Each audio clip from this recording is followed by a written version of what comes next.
A shadow over paradise. The Pahalgam attack and its aftermath. The pristine valleys of Kashmir, often dubbed paradise on earth, have once again become a tragic stage for the long-standing conflict between India and Pakistan.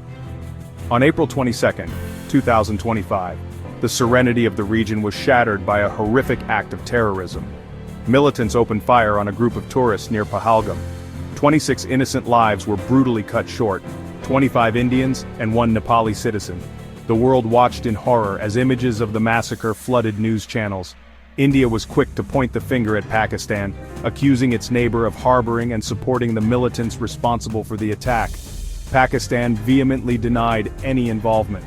The situation escalated rapidly, with India vowing swift and decisive action. Emotions ran high on both sides of the border, fueling the flames of a conflict that has simmered for decades. The attack in Pahalgam was not just another tragedy, it was a stark reminder of the volatile nature of the India-Pakistan relationship, a powder keg that could ignite a regional, even global conflict.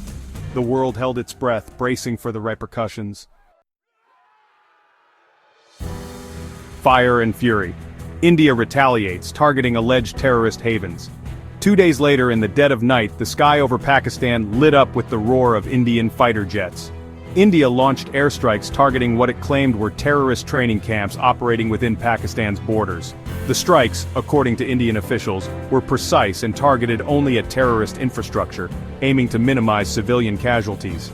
The Indian government released grainy footage of explosions in the darkness. They declared the strikes a success, claiming significant damage to terrorist infrastructure and the elimination of a large number of militants. The strikes were met with a mix of jubilation and apprehension within India. While many celebrated what they perceived as a strong response to terrorism, others feared the potential for escalation. The international community watched with bated breath, urging both sides to show restraint. The situation remained extremely volatile, with the potential for a wider conflict looming large. Pakistan's retort, a dangerous game of escalation.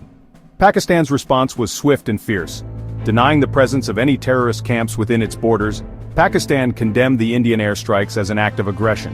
The Pakistani military claimed to have shot down 5 Indian fighter jets that crossed the line of control and captured 2 Indian pilots.